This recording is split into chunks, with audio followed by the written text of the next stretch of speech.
how youth can turn AI disruption into economic opportunity. AI is not the enemy. AI is merely a tool. Yeah. But who controls it? Statements coming from people like Jeffries Hinton, the godfather of AI, who says that we have no idea what is happening inside those artificial neural networks. How should policymakers redesign education and skill development so that youth remain economically relevant rather than structurally displaced? We stand together, hand in hand, building dreams across the land. I lights the way to show the path where hope and love will grow. Hello, I am Mamoon from HYIERI Imran Education and Research Institute. Welcome to our exclusive talk show, Empowering Youth Economically, a dynamic initiative of the UK Centre of HYIERI Australia.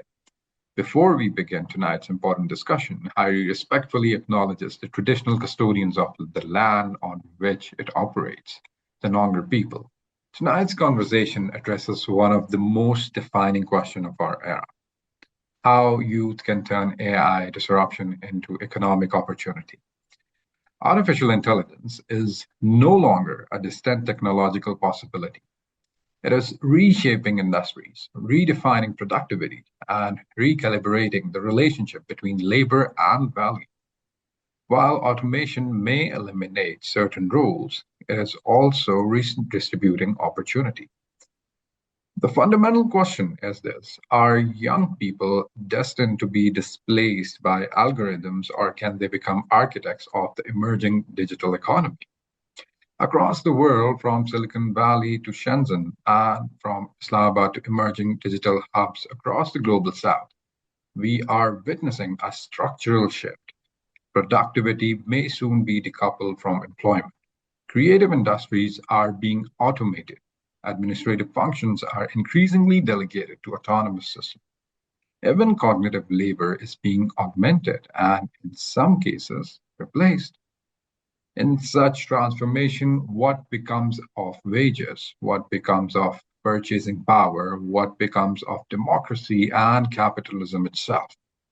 And most importantly, how can youth convert this disruption into genuine economic empowerment? To help us unpack this urgent and complex question, we are joined by our distinguished expert on artificial intelligence and human capital, Mr. Farrukh Khan Pitafi. Hello, sir. Hello, how are you? Good, how are you? So, Mr. Farrukh Khan I'm Pitafi is a never better, journalist, thank you. digital policy commentator, and researcher who has examined AI not merely as a technological shift, but as a force reshaping capitalism, democracy, and human relevance itself. So, Mr. Patafi will start our discussion with my first question. You began writing about artificial intelligence and the future of human roles at the time when this debate was barely visible in Pakistan. What developments convinced you early on that AI would not just change jobs, but fundamentally disrupt the economic order? Thank you very much, Mamoon sir, for the question. I think that the first thing that actually caught my attention was the nature of the beast. And when I say nature of the beast, there are three distinct elements. If we start unpacking what you are asking, AI itself, then of course nature of capitalism, and finally the nature of geopolitical competition. So with these three beasts in mind, one has to actually then explore what does what. First of all, when you talk about AI, in the past we have been hearing about various other revolutions, technological revolution, computer revolution, IT revolution, so to speak, or then domestication of animals. At that time, anything that actually was domesticated or used did not actually challenge the core human value. That is a human USP, unique selling proposition, which is our mind or our brain. And finally, we had this disruption which promised to actually start challenging whatever you could do. we are, ruling this planet as a species because we have brain and we have self-awareness and we have cognitive powers. Other animals also do, but nobody has actually exceeded the limit to our level, right? Now, AI is basically doing exactly that. Where usually everybody keeps on talking about AI as a black box. Whatever is happening inside is not given attention. But it is important to understand whence this principle actually came. It is actually copying of human mind or capacity. They call it artificial neural networks, and they operate on the same principle that human mind does. And once you have actually started paying attention to that, you realize that AI has distinct advantage. You cannot change the number of neurons in your brain. You cannot download, upload, you cannot connect without actually communicating. AI can. And because of that, you have this monster, this beast, which is going to have incredible superpowers, infinite reach, infinite memory, infinite ability to process, and then because of 3D printing, ability to replicate itself physically also. You cannot compete that at all. So that was the first thing that actually got my attention. Then I realized that recently, since AI and social media and all those disruptions started since 2007, what is happening is capital concentration is also taking place. The big businesses are actually getting bigger and bigger. You don't need Thomas Piketty for that. You know these things are happening, right? The rich is getting richer while the poor is getting poorer. Because of that, you knew that they are going to build this black box that is going to control your life. And finally, while if it had been limited to one country or one country's ecosystem, then you could see that perhaps there's going to be some kind of regulations. Now the problem is that because countries are competing, if America has dominance in this, China cannot be left behind. If China is going to actually take a lead, then India automatically also starts building businesses of the same sort. Because of that, there is no limit to what these things can do. And then what happens? If AI practically can do everything that human beings can do, it does not sleep. It does not actually need to take weekend breaks. It does not need pensions. It does not need healthcare. So, with that kind of a labor model, you can see why any businessman will have an incentive in adopting AI instead of human capital. So, with that, of course, the concern, I was really shocked because until then, Hollywood was only presenting the doom and gloom scenario where AI becomes this overlord. But the fact is that real disruption is taking place in labor markets, and that is happening as we speak.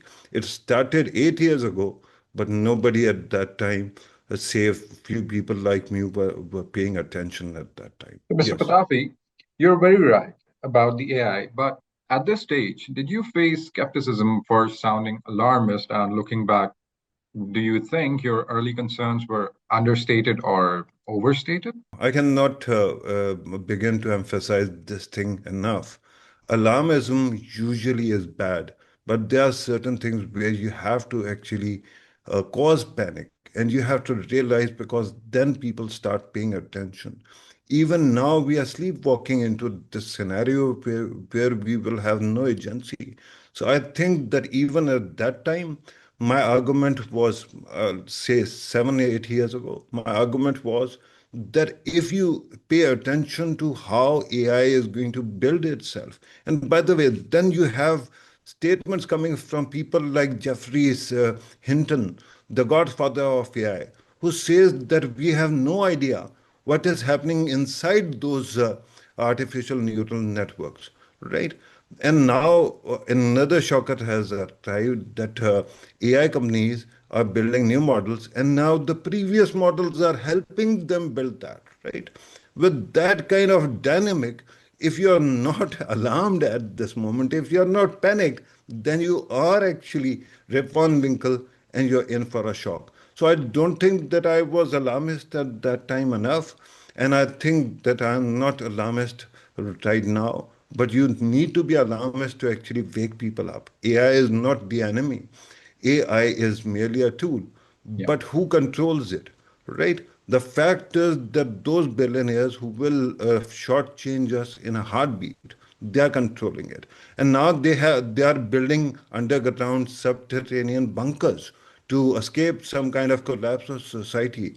Elon Musk is actually building this Noah's Ark, so to speak, to actually finally leave with his dear ones to Mars once everything collapses. So, with that kind of elite in front of us, we need to be panicked and worried about these things.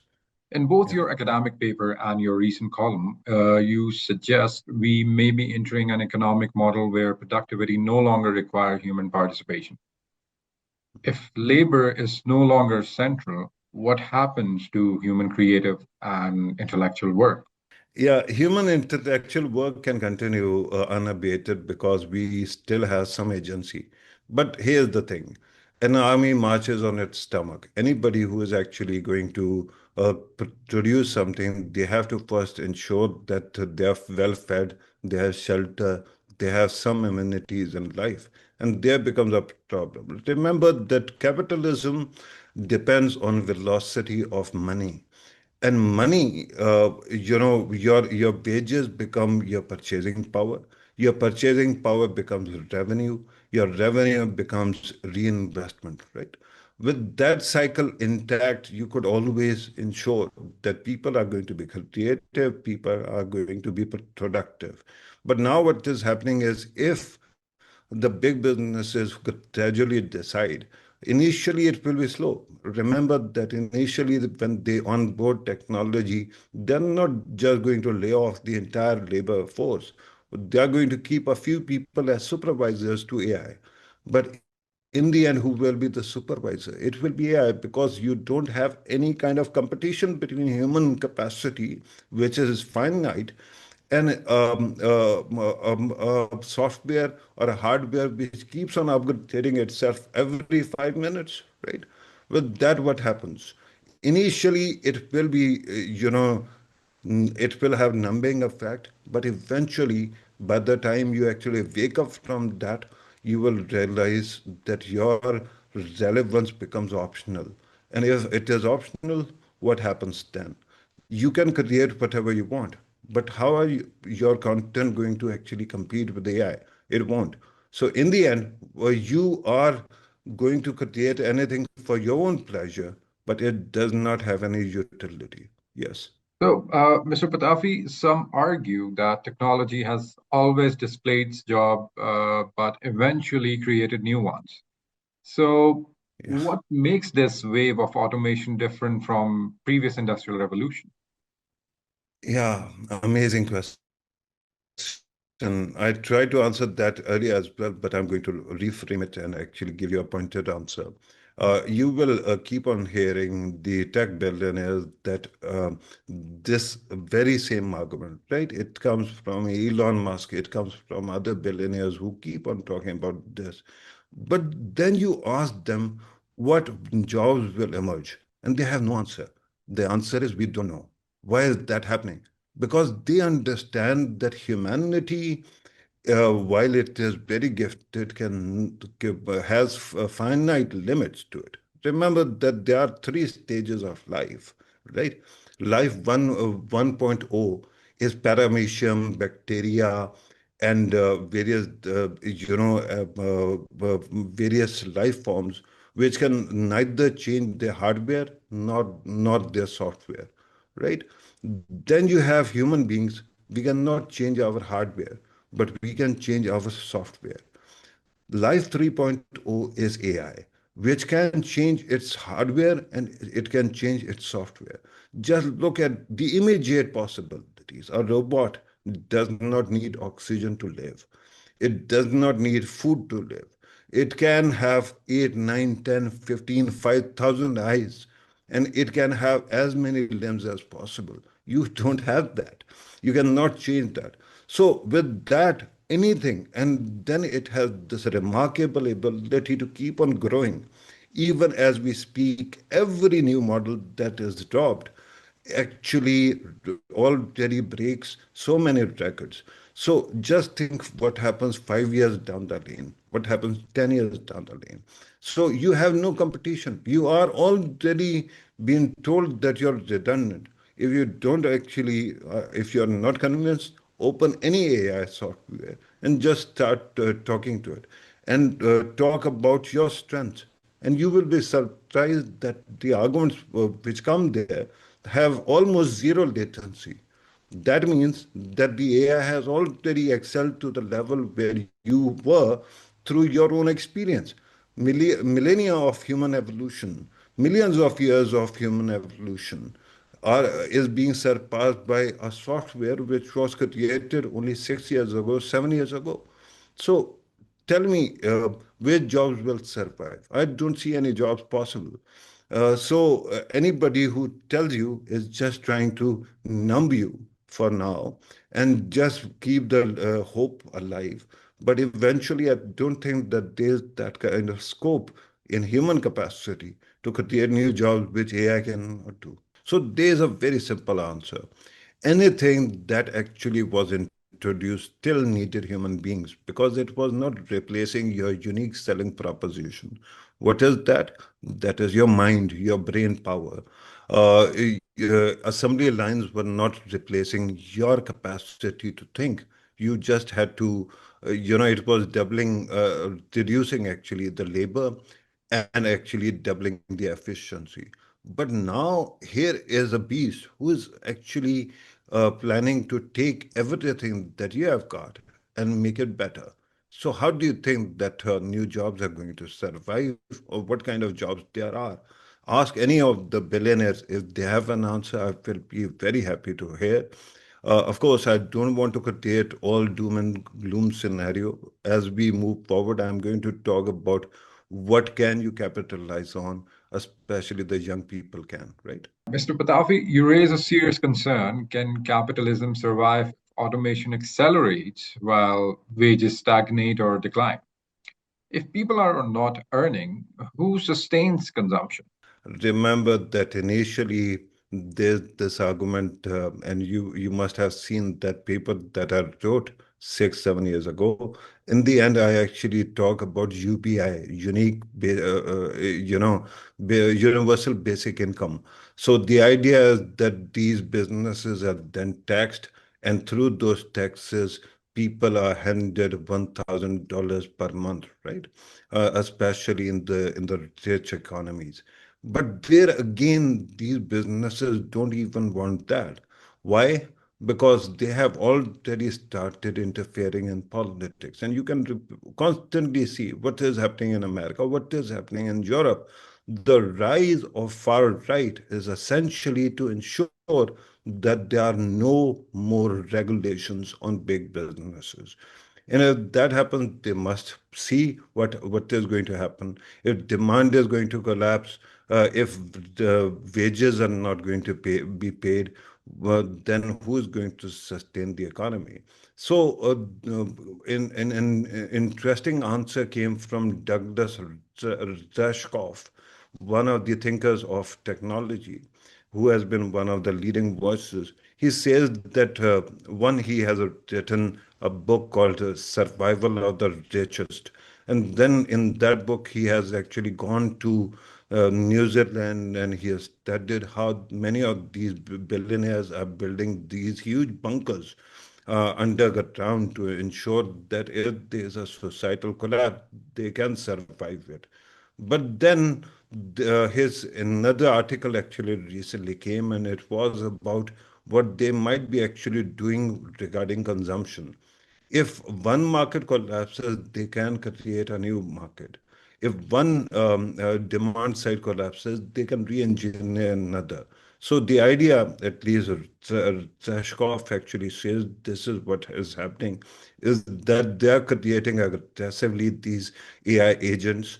Then eventually they want these agents to have limited legal rights, and through that they can always be paid in crypto, through which they actually buy their runtime, their space in the in drives, data hardware side also. They can actually keep building. So through that they actually intend to create a new value to the economy. And meanwhile, the humanity can collapse. I understand that this is something which seems really far out there, right? Perhaps it won't happen like that. But you have to understand the mindset of the billionaires. Remember that for an ordinary person, what kind of wealth do you need?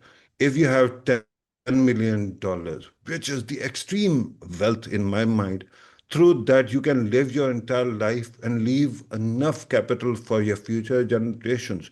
You can have all the luxuries that you want. But the problem is, okay, if not $10 million, $100 million, why do you need $700 billion to survive? So they don't actually see other humans as compatible with what they are, right? If that is the case, I'm really worried that the worst kind of people might have the worst kind of power at the worst juncture possible. And nobody has a correction, because now the day DeepSeek actually was launched, that day I think was a point of no return. Now you cannot regulate AI. Why? Because other countries will always keep on creating that. And if you stop your own industry, then the other side wins. And they have created this argument because of that these billionaires are going to have more and more power. Now, what is the possible disruption?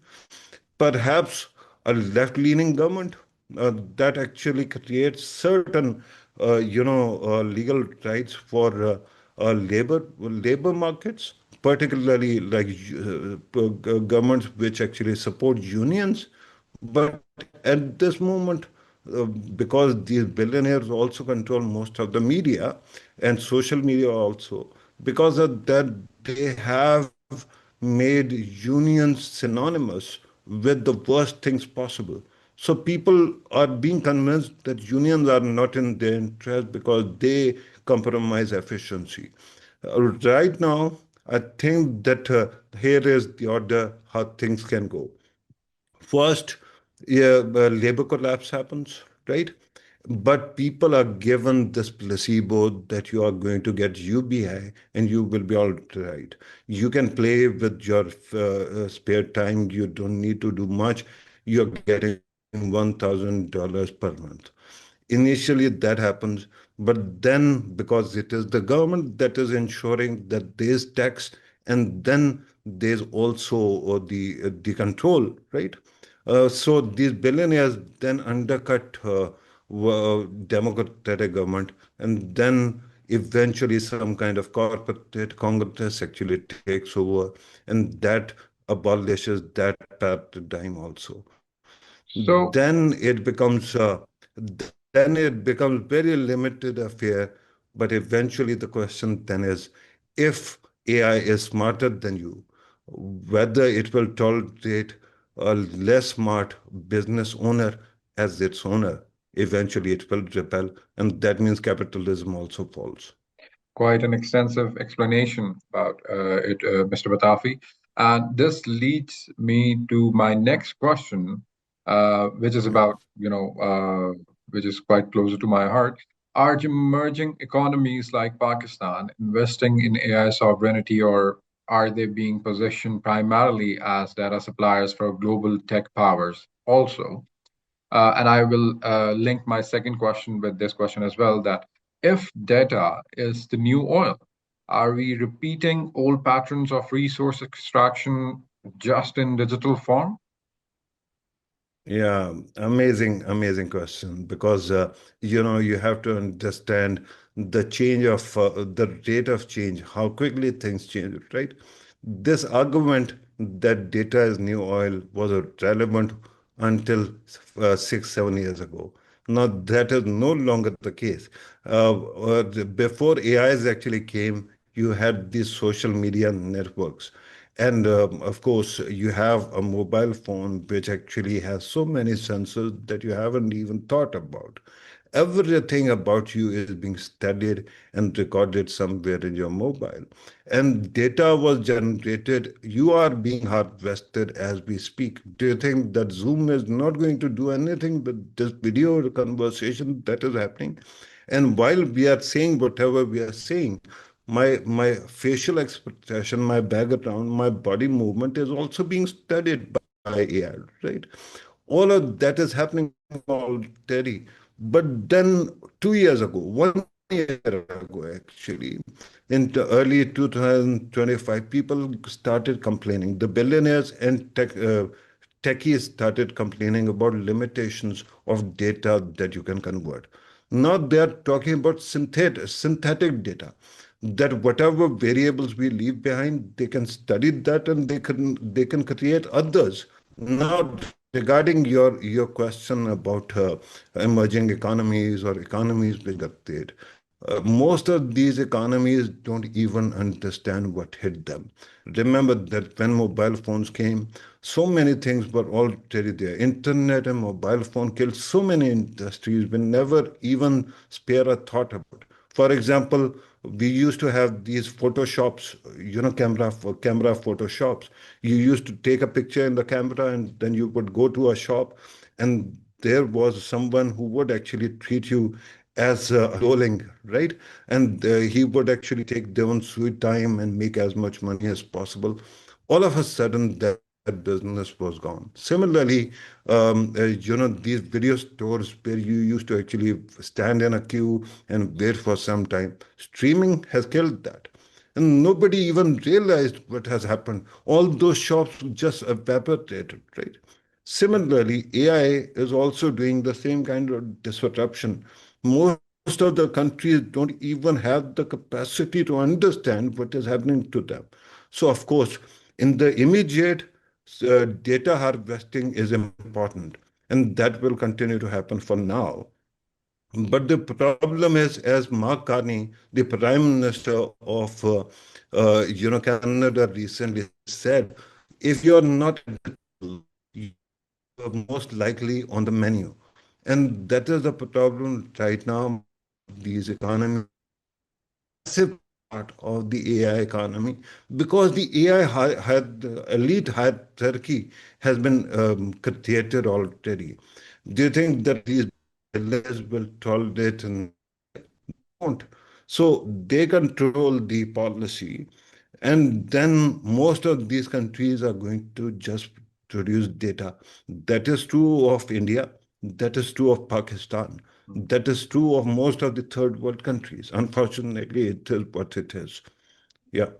So, in a world where machines generate value with minimal human labor, how long before ownership itself becomes concentrated to the point of, redundancy for most people? Mamoon, you're a smart man. You work for some organization, right? If your boss is smarter than you are, or if he has the capacity to actually see what you're doing and control it, then it's okay. But just imagine working for a company where you are the one of the value providers, but replace the boss with a monkey. Do you think that you will be able to tolerate that kind of environment? Or very soon people like you will find a way to replace that monkey, right? Now, the question is that if billionaires do what Rashkov is saying, eventually they create an ecosystem, a closed loop, where everything is being done by AI, and they're sitting atop that greasy pole. Do you think that they will be able to survive for long? No, they won't. So eventually, this is what I'm saying. When dynamos start falling, and here, remember that there are two elements that are shaping our future. One is complexity, because things are maturing, technology is getting smarter every day. The second one is acceleration, because it took millions of years for human beings to evolve. But look at how things are right now. An AI that was created only yesterday is smarter than you today. If it is smarter today, how smart it gets tomorrow. So all these things, and then of course there's the matter of Internet of Things, where your computer and your AC are interacting with each other, and they're deciding on their own what you're going to do, and what kind of climate you are living in, right? Your fridge is going to decide what kind of food you want, and it can order for you as well. So with all that happening, I think acceleration and complexity will give the society and the economy such a magical shape. Remember, Isaac Asimov saying that any significantly advanced technology is indistinguishable from magic. So eventually, you're going to see a climate or ecosystem where everything seems to human eye as magic. So people cannot rule magicians, right? Eventually everybody will fall. So now is the time. If you want to actually build a boat, you can create some kind of value, you can find some kind of collaboration. And later, as we speak, as we discuss, I'm going to actually give you an example of what can happen in coming, that can happen in spite of, despite the presence of AI, not without it. Yeah, please. So, in an era where automation decouples productivity from employment, how should policymakers redesign education and skill development so that youth remain economically relevant rather than structurally displaced?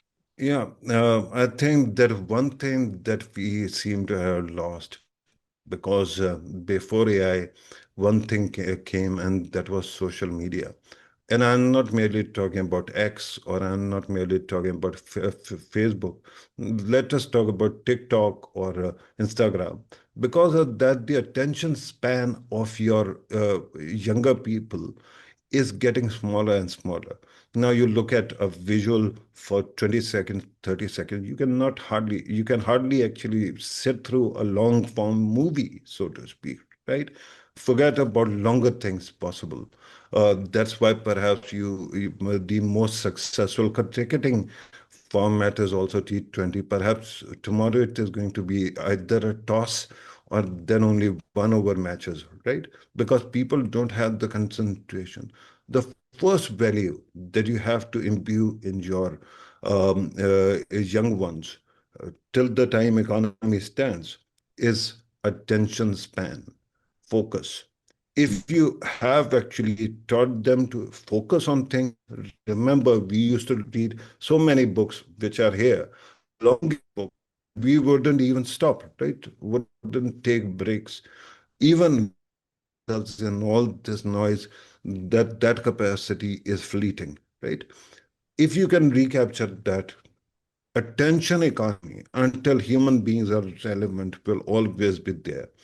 And through the human beings' attention span, everything can be earned. You can actually create value as a consumer as well through honing that capacity. I also feel the most important thing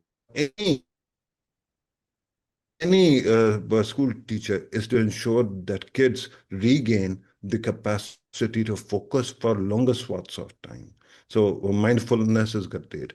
The second very important value is adaptability. Change, as I pointed out, and complexity are going to be there. So what do? You disrupt the disruption. And how do you do that? Don't complain about AI.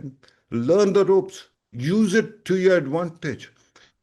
Right now, I understand that you teach also, and as a teacher, you must be worried that students cheat through ChatGPT or Gemini. But including your researchers to bring even more value to whatever AI is actually doing. Allow them to quote those things. Remember, one very bad thing that seems to be happening, because you have created these magic engines of ideas and content generation in AI, and then you have refused to allow them into your industries. Books cannot be written by AI. written with the help of AI. Otherwise, people are like banned from the platforms. Films cannot be created. Other things cannot be done. So what happens?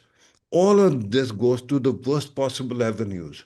There's a term called AI slop. All those TikTok videos, but stupid people doing stupid things, and they're not even real, right? AI is generating that. So stop that and accommodate AI's content within your own industry. And there lies the capacity because after Life 3.0, there's also Life 4.0. And what is that? Where human beings and AI collaborate. So if you can build that kind of workforce, human value, as long as there's a human society, human value will be there. But then it cannot be devoid of AI. Unfortunately, our people are not understanding that these billionaires have actually sucked in trillions of dollars in investment. And in the end, what happens is what they have to show to their investors is some kind of profit. If they're not going to get the profit, if Pied Piper is not going to get profit from legitimate use, they have to use the kind of erotica and useless climate which is going to waste your entire youth. So it is very important to adaptability is the second very important thing. If you add that, of course, curriculum can be tailor-made, seeing every child's own capacity. Definitely, sir. And our educational system needs to train our young people for the futuring world. So my next question is, beyond traditional job creation, what sustainable economic model can genuinely empower you? Should they focus on digital entrepreneurship, AI co-creation, platform ownership, or something else entirely? Yeah, at this moment, we are living in a golden era. Although it is the worst of the times, it is also the best of the times. Because half the old players don't understand what exactly is the nature of the game. So anybody who's smart enough, anybody who understands these platforms can create value before anybody would even notice. There are people who are actually using processing, work process to actually create value and use. There are people who are actually creating, use of AI in various five words and all these small time jobs. So to be successful in this age, you can your want, you can become rich very quickly. But sadly, because we have capacity, earlier you said that our educational system has to train the students to, use these tools and look towards the future. Then we also need the teachers also to be trained in that way. Because otherwise, these young Gen Z people, they will eat you alive. They are very smart people, although they are usually very morose because they think that value and human experience is going to collapse very soon. But even then, if you train them and the teachers, eventually what you're going to get is many other people. At this moment, I don't know how many poor people we can ensure that they are going to get whatever, even what baseline things they are getting. What we can do immediately is to add of people to the elite class that they can work as a control on these bad actors that are there. So, that is my idea of economy. Unfortunately, I don't have a term for it, although entrepreneurship is, there's a term called effective altruism which is used by the billionaires themselves, that where use of data can ensure as many people are given the benefit of life and luxury as possible. But regardless of that, right now it is Wild West. Instead of putting a label on it, ensure that as transparent the system as possible. If that happens, today you control what happens tomorrow. If the billionaires want to go to their bunkers, let them. Tell them don't wait for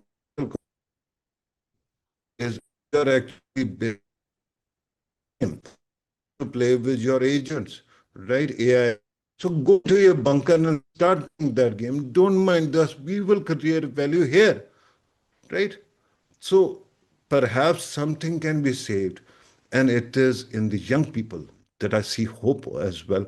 Because unlike you and I, at least these young people, same technologies that we are worried about. Right. Since we are short of time, Mr. Patafi, my final question from you would be if you had to give one uncomfortable but necessary piece of advice to young people watching tonight, what is the hardest truth they must accept about AI and their economic future? Don't listen to any exhausted voices. People will keep on telling you that there's no hope. There might not be hope right now where we sit, but future is an uncharted territory. What you see is a universe which is conspiring to make life possible. Think that biochemistry of hope is going to abandon us now. I think that if we are living in a timeline which has seen many ups and downs, we should remember the kind of challenges we have actually survived. We have survived nuclear age. We have survived even COVID-19 recently. So I think that there will be hope. The young people have to ask themselves what value can they create instead of getting stuck in TikToks and getting stuck in Instagram. Focus on their own value and build their and to actually create an if they can do this, I'm sure that my mind cannot capture the future that they can do. They have the hope. They are our Noah's Ark, and we have to actually give them every tool that they want to ensure that they get whatever they need so that we also piggyback and survive as well. Well, this conversation makes one thing clear. The future of work is not just about learning new skills, but about rethinking how value, dignity, and participation are structured in our economies. Thank you, Mr. Farrukh Khan Pitafi, for joining us and for challenging us to think beyond easy optimism and simple fear.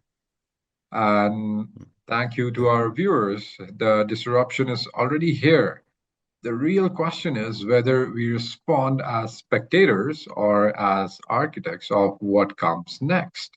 Please find the official credentials below to verifying Humayna Yashul Imran Education and Research Institute Australia as an Australian registered entity and take very good care of yourself. This is Mamoon Rashid signing off. Have a great night.